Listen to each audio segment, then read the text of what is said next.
Hello students, our chapter is dissolution of partnership form and today we will do illustration number 28.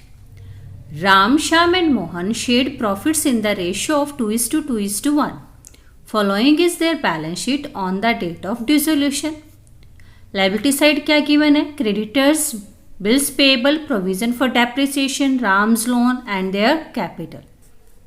Cash at bank, debtor, stock, plant, patents, shares given है, goodwill, advertisement, suspense account, ये different assets given है। आपको क्या prepare करना है इस question में? Different ledger accounts prepare करने। तो सबसे पहले हमारा रियलाइजेशन अकाउंट प्रिपेयर होगा। तो रियलाइजेशन अकाउंट प्रिपेयर करने के लिए हम एसेट साइड से एसेट ट्रांसफर करेंगे, लाइबिलिटी साइड से लाइबिलिटी ट्रांसफर करेंगे। तो लाइबिलिटी साइड से आप क्या ट्रांसफर करोगे? Creditors, bills payable, provision for depreciation, ये तीनों ट्रांसफर होंगे रियलाइजेशन अकाउंट में credit side. Ram's loan realisation account में नहीं आएगा, इसके लिए सेपरेट अकाउंट प्रिपेयर होगा, राम्स लोन अकाउंट। कैपिटल के बैलेंसेस कैपिटल अकाउंट में आएंगे, ये भी रियलाइजेशन अकाउंट में नहीं आएंगे। एसेट साइड से क्या क्या आएगा? कैश एट बैंक, ये बैंक अकाउंट में जाएगा।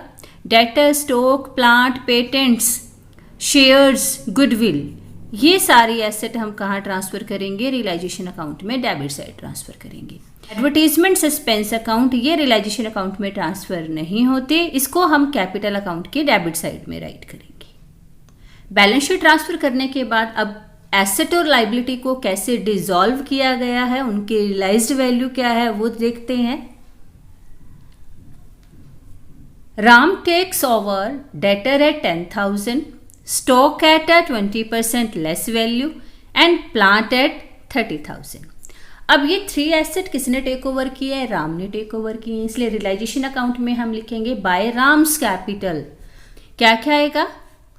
डेटर लिए हैं 10,000 के, stock 20% less than book value, stock की बुक वैल्यू 50,000 है, 50,000 में से 20% माइनस कर दो तो हमारी रिमेनिंग वैल्यू कितनी रह गई? 40,000। प्लांट को कितने में टेक ओवर कर रहा है? 30,000 में। इन सब का टोटल हम करेंगे बाय राम्स कैपिटल अकाउंट से हम रियलाइजेशन अकाउंट में ट्रांसफर कर देंगे। सेकेंड है हमारा, one of the creditor took some of the patents whose book value was 8,000 at a valuation of ₹4,800। एक क्रेडिटर है, उसने क्या टेक ओवर कर लिए? पेटेंट्स टेक ओवर किए हैं जिनकी बुक वैल्यू 8,000 की थी। मीन्स पेटेंट की बुक वैल्यू तो 8,000 की थी, लेकिन क्रेडिटर जो ले रहे हैं वो कितने में ले रहे हैं? 4,800 में ले रहे हैं। तो हम कितने माइनस करेंगे क्रेडिटर में से? 4,800 ही लेस करेंगे। Balance of the creditor were paid at a discount of 1,200। जो बाकी बच गए 48 ने तो क्या ले लिए? पेटेंट्स ले लिए। जो रिमेनिंग रह गए उनको हमने पेमेंट की है और हमें डिस्काउंट मिला है कितने का? 1,200 का।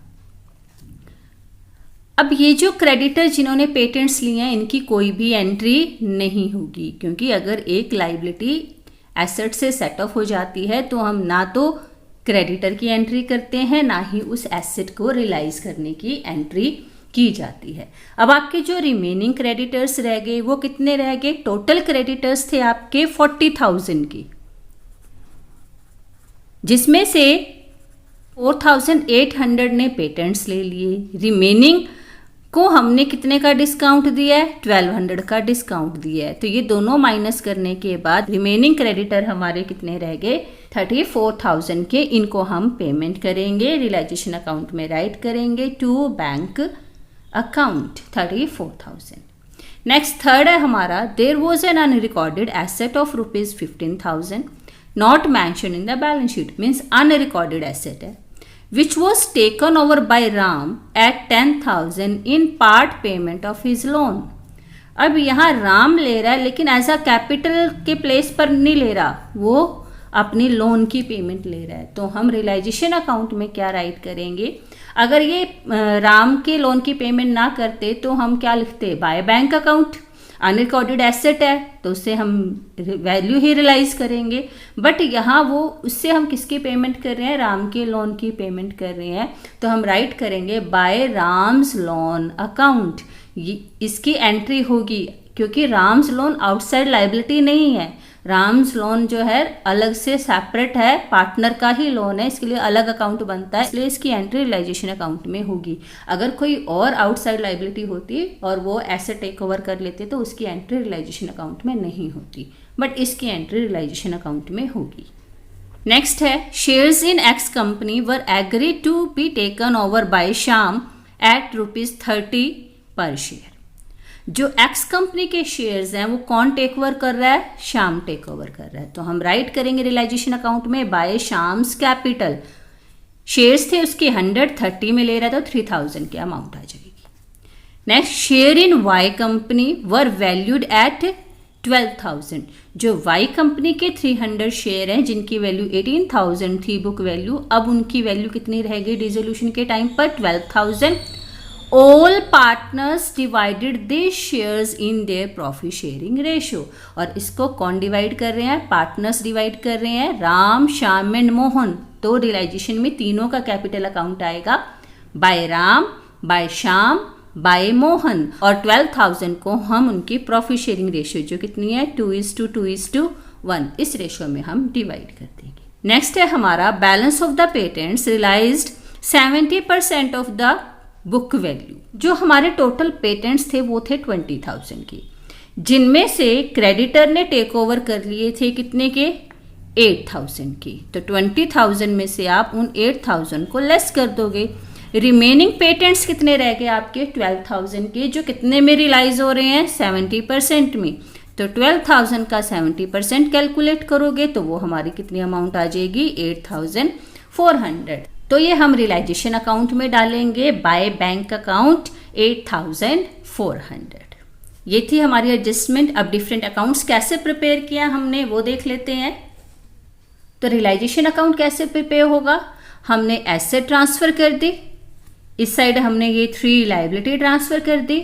उसके बाद हम एसेट को रियलाइज करेंगे। सबसे पहले 3 एसेट राम ने टेक ओवर की है, उसके बाद अनरिकॉर्डेड एसेट थी जिससे हमने किसकी पेमेंट की है? राम के लोन की पेमेंट की है, तो बाय राम्स लोन आ गया। शेयर्स लिए हैं एक्स कंपनी के श्याम ने, तो bye Shyam's capital.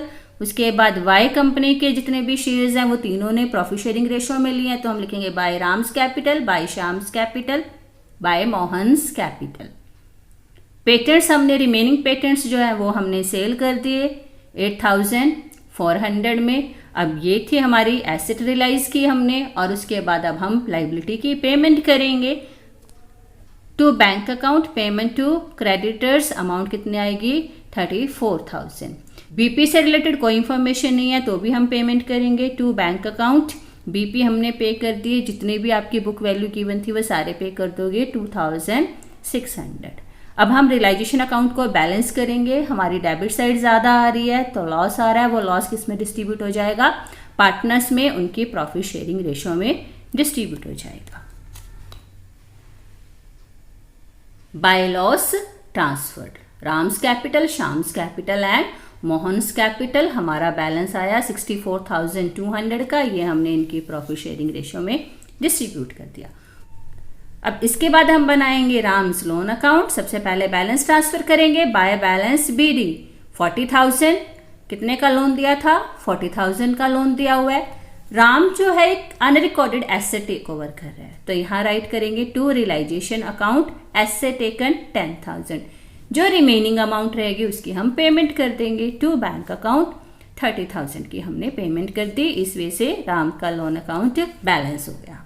Next capital account prepare होंगे। वो कैसे प्रिपेयर होंगे देखो।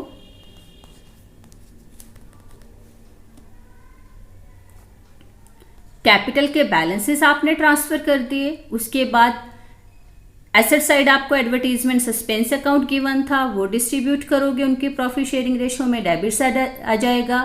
रियलाइजेशन की जो एसेट टेक ओवर की है जिस पार्टनर ने, वो आ जाएंगी। राम ने टेक ओवर की थी 80,000 की एसेट, श्याम ने टेक ओवर की थी 3,000 की एसेट, ठीक है। और उसके बाद जो वाई कंपनी के शेयर्स हैं वो तीनों ने उनकी प्रॉफिट शेयरिंग रेशियो में डिवाइड कर लिए थे। उसके बाद रियलाइजेशन पर जो लॉस हुआ है वो हमने ट्रांसफर कर दिया। अब हम इनके बैलेंसेस निकालेंगे और फाइनल पेमेंट करेंगे।